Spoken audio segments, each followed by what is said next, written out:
അപ്പോൾ hello guys, welcome back to my channel. നമ്മൾ ഇന്ന് പോണ സ്ഥലം എന്ന് വെച്ചാൽ ആറന്മുള വള്ളസദ്യ കൂടാൻ വേണ്ടിയിട്ട് പോവാട്ടോ. രാവിലെ തന്നെ കേരളത്തിൻ്റെ നമ്മുടെ പ്രകൃതി ഭംഗിയൊക്കെ ആസ്വദിച്ച് അതിരാവിലത്തെ ട്രെയിനിൽ നമ്മൾ ഇറങ്ങി പുറപ്പെട്ടേക്കാണ്. രാവിലെ ആയതുകൊണ്ട് നല്ല ഫോഗും നല്ല അറ്റ്മോസ്ഫിയർ ആണ്. പുറത്ത് നല്ല തണുപ്പും ഒക്കെ ഉണ്ടായിരുന്നു. ആ തണുപ്പിലെ അച്ഛനും അമ്മയും നല്ല ഉറക്കത്തിലും ആയിട്ടോ. പിന്നെ ഞാനും വിചാരിച്ചു ഇത്തിരി നേരം ഒന്ന് കിടന്നുറങ്ങാന്ന് വെച്ചിട്ട് നടക്കണില്ല. ആ കാറ്റൊക്കെ കൊണ്ട് നമ്മളിങ്ങനെ ഇരുന്ന് പോകും കാഴ്ചയൊക്കെ കണ്ട്. പക്ഷെ കുറച്ചു നേരം കഴിഞ്ഞപ്പോൾ ഞാനും ഫ്ലാറ്റായി ഉറങ്ങിപ്പോയി. എന്ത് ചെയ്യാനാ. അപ്പോൾ നമ്മളിതേ സൂര്യനൊക്കെ ഉദിച്ചുയർന്നിട്ടുണ്ട്. ക്ലാസ് ഒക്കെ ഉണ്ടായാലും ക്ലാസ്സൊക്കെ കട്ട് ചെയ്തിട്ടൊക്കെ ആട്ടോ പോണത്. അപ്പൊ നമുക്ക് നല്ല വിശപ്പ് ഉണ്ടായിരുന്നു. പക്ഷെ എന്നാലും എന്തോ എനിക്ക് ട്രെയിനിൽ നിന്ന് ഒരു കാപ്പി പോലും കുടിക്കാനുള്ള ഒരു തോന്നൽ ഉണ്ടായിട്ടില്ല. അപ്പോൾ നമ്മൾ നല്ല കാറ്റൊക്കെ കൊണ്ട് നമ്മുടെ ആറന്മുളയിലോട്ട് യാത്ര പോവാണ്. ആറന്മുള ശരിക്കും പത്തനംതിട്ടയിലാണ് കിടക്കണത്. നമ്മളിവിടെ അങ്കമാലി, അതായത് എറണാകുളത്തിൽ അങ്കമാലിയിൽ നിന്നും ആറന്മുളയിലോട്ട് പോയിക്കൊണ്ടിരിക്കാം കേട്ടോ. ഇനി നമുക്ക് ആറന്മുളയിലത്തെ എന്താണ് ഐതിഹ്യം, എന്തുകൊണ്ടാണ് അവിടുത്തെ വള്ളസദ്യക്ക് ഇത്രയും ഫേമസ് ആയിട്ട് വന്നത് എന്നുള്ള ഒരു ഐതിഹ്യം നമുക്ക് നോക്കാട്ടോ. അതായത് വള്ളസദ്യ എന്ന് പറയുമ്പോൾ അവിടെ നടന്നിരുന്നത് പ്രധാനപ്പെട്ട കാട്ടൂർ മങ്ങാട്ട് ഭട്ടത്തിരിപ്പാടുമായി ബന്ധപ്പെട്ട ഒരു കഥയാണ്. അതായത് പാരമ്പര്യമായി പറയപ്പെടണതെന്ന് വെച്ചാൽ മങ്ങാട്ട് ഭട്ടത്തിരി ആറന്മുള പാർത്ഥസാരഥി എല്ലാവർക്കും അറിയായിരിക്കും അല്ലേ. ആറന്മുള പ്രത്യേകം പ്രതിഷ്ഠ ചെയ്യുന്നത് പാർത്ഥസാരഥി ആയിരിക്കും. അപ്പോൾ അവിടുത്തെ പാർത്ഥസാരഥി ഭഗവാന്റെ വലിയ ഭക്തനായിരുന്നു. ആര്? ഈ മങ്ങാട്ട് ഭട്ടത്തിരി. ഓക്കെ. അപ്പോൾ ഒരു ദിവസം അദ്ദേഹം പമ്പയിലൂടെ ആറന്മുള ക്ഷേത്രത്തിലേക്ക് പോകുന്ന സമയത്താണ് വഴിയിൽ വിശന്ന ഒരാളെ കാണാൻ ഇടയാകുന്നത്. അപ്പോൾ അദ്ദേഹത്തിന് ഭക്ഷണം നൽകുകയും ചെയ്തു. അപ്പോൾ ഭട്ടത്തിരിപ്പാട് എന്ത് ചെയ്തു എന്ന് വെച്ചാൽ ഭക്ഷണം ഇദ്ദേഹത്തിന് നൽകുകയും ചെയ്തു.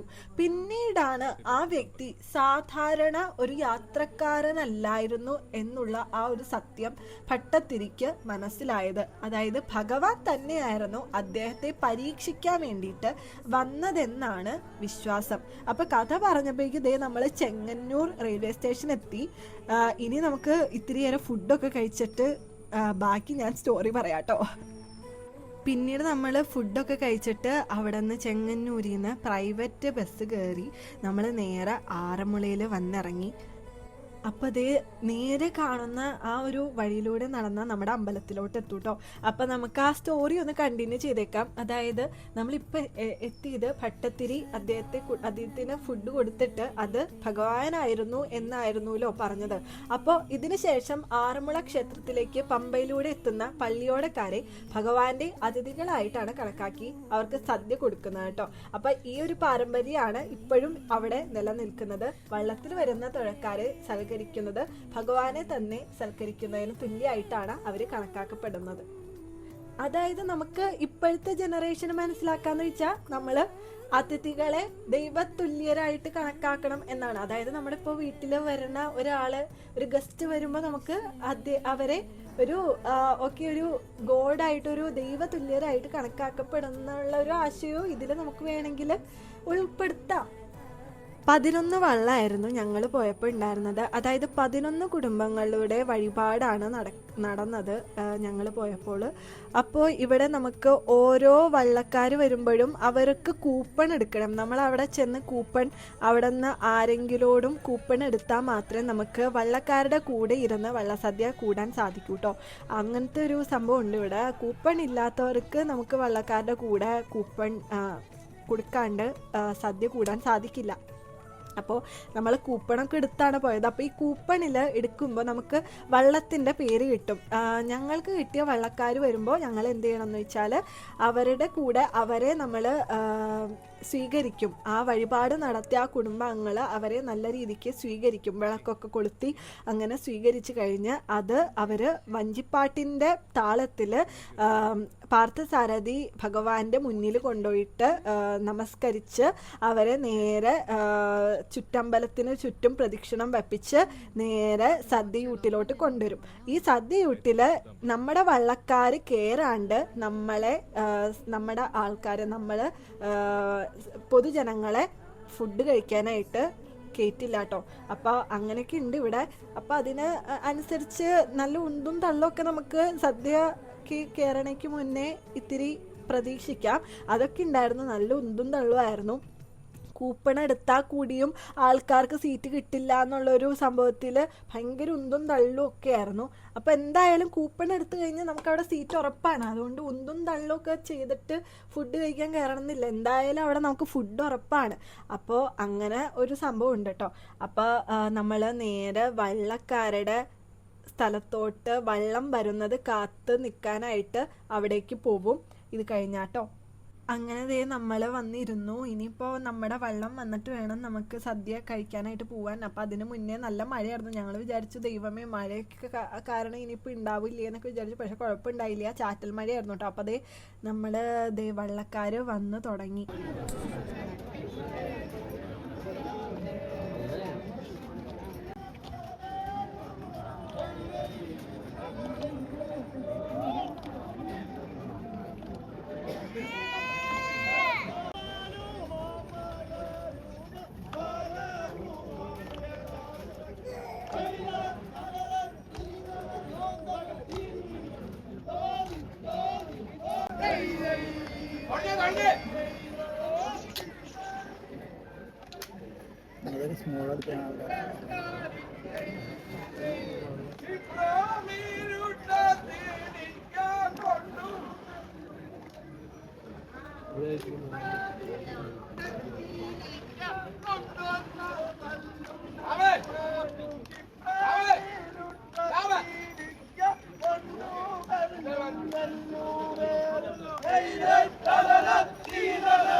വളച്ചെടുക്കല്ലേ വെച്ചാ നേരെ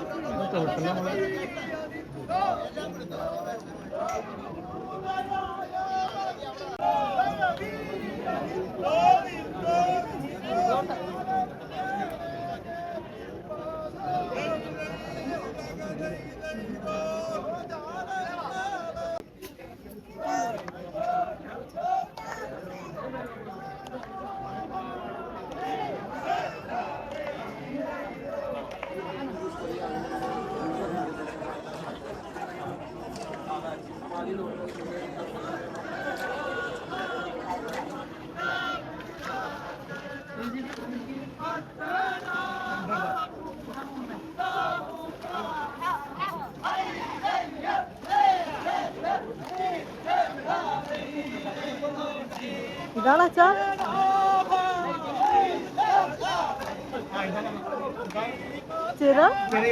ചിറയിരുമ്പ്. അങ്ങനെയല്ല, നിക്കണം നമ്മൾ. എന്തോ ഉണ്ട് ഇവിടെ. എല്ലാരും വന്നിട്ട് എന്തോ ഉണ്ട്, അങ്ങനെ പോവരുത്. നോക്കാം, എല്ലാരും പോവരുത്.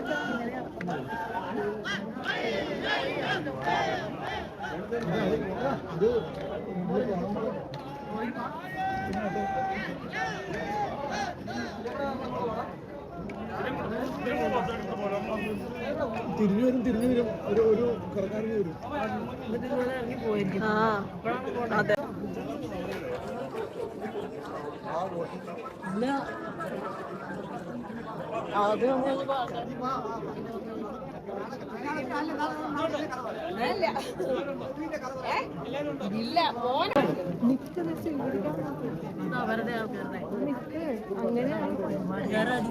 പരിപാടി നിന്ന് വീട്ടുകാരോ അതറിയാം.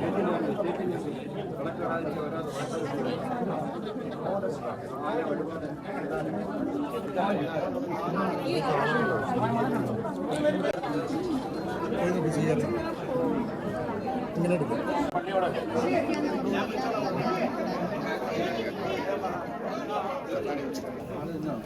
ഞങ്ങളെ എവിടെ നിൽക്കുന്നേ? ഒരു മിനിറ്റ്. ഗോവിന്ദ തിരുനാമ സങ്കീർത്തനം ഗോവിന്ദ ഹരി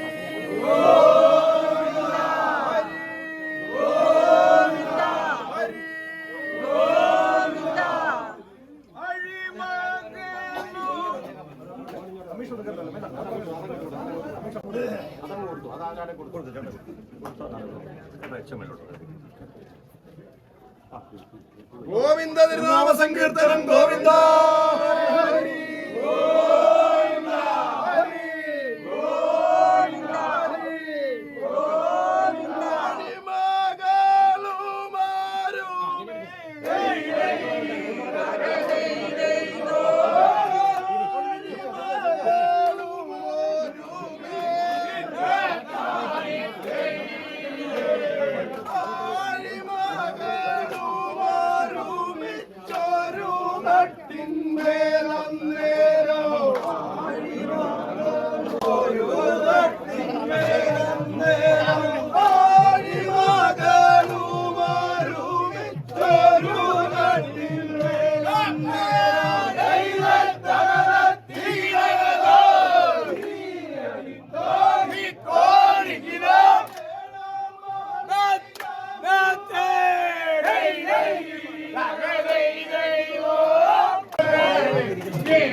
ഇപ്പൊ പോയ വള്ളക്കാരല്ല കേട്ടോ, നമ്മുടെ ചിറയിറമ്പ് എന്ന് പറഞ്ഞ വള്ളക്കാരാണ്. അപ്പൊ അവര് വന്നാലാണ് നമ്മളെ കയറ്റത്തുള്ളൂ. അവരെ ആദ്യം കയറ്റിയിട്ടാണ് നമ്മളെ കയറ്റത്തുള്ളൂ. അപ്പൊ അതുവരെ നമ്മള് ഇങ്ങനെ ക്യൂ നിക്കണം.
ഒരു രക്ഷയില്ലാത്ത തിരക്കായിരുന്നു കേട്ടോ സദ്യക്ക് കയറാനായിട്ട്. ചിറയരമ്പക്കാർ വള്ളംകാർ വന്നാലാണ് നമ്മൾക്ക് കയറാൻ പറ്റുള്ളൂ. അപ്പം അതുകൊണ്ട് നല്ല രീതിക്ക് തിരക്കാണ്. ഇത്രയും പേര് അവർ വരാനായിട്ട് വെയിറ്റ് ചെയ്യാണ്. എൻ്റെ പൊന്ന് ചേച്ചി, എൻ്റെ പൊന്ന്, പതുക്കെ പതുക്കെ പോ.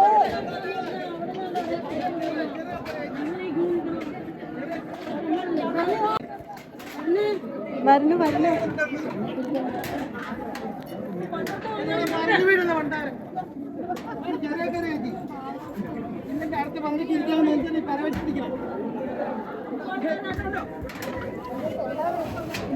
ദൈവമേ, എന്തൊരു ഉന്തും തള്ളുവാണ് ഈ ഫുഡ് കഴിക്കാൻ നേരത്തെ. എൻ്റെ പൊന്നു ഭഗവാനേ, ഉഫ്, എങ്ങനെയോ ശ്വാസം വീണു ഉള്ളിൽ കയറിയപ്പോൾ. അല്ലെങ്കിൽ അവിടെ ഇന്ന് എന്താ നടക്കണേ, ഒരു രക്ഷയുണ്ടായില്ല കേട്ടോ. നല്ല തിരക്കും നല്ല ഉന്തും തള്ളു. എന്തൊക്കെയോ ചീത്തയൊക്കെ വിളിച്ചു. ഞാൻ ഏതോ ഒരു ചേച്ചി ചീത്തയൊക്കെ വിളിച്ചു.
സീറ്റില്ല ഇല്ല, ഞങ്ങൾ നിക്കാം അവിടെ. ഞമ്മടെ പോയി നിന്നോ, അച്ഛൻ്റെ കഴിഞ്ഞു. എത്ര കറികളാ? ഒരു കറികൾ കൊണ്ടാട്ടങ്ങൾ കുറേ ഉണ്ട്.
അപ്പോൾ ഗൈസ്, ദേ നമ്മൾ ഇറങ്ങാണ്. ഫുഡൊക്കെ കഴിച്ച് കഴിഞ്ഞു.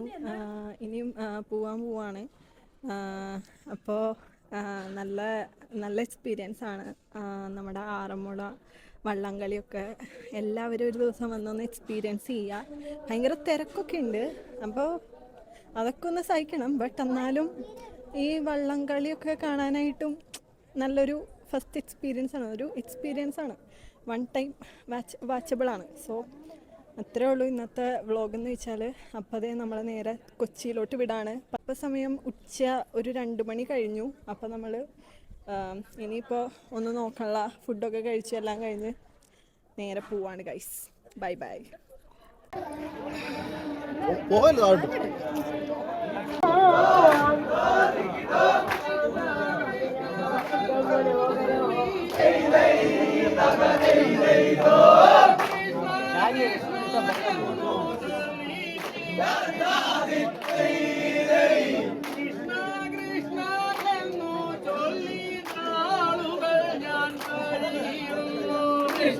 കൃഷ്ണ എന്നു ചൊല്ലി ആളുകൾ ഞാൻ കഴിയുന്നു. കൃഷ്ണ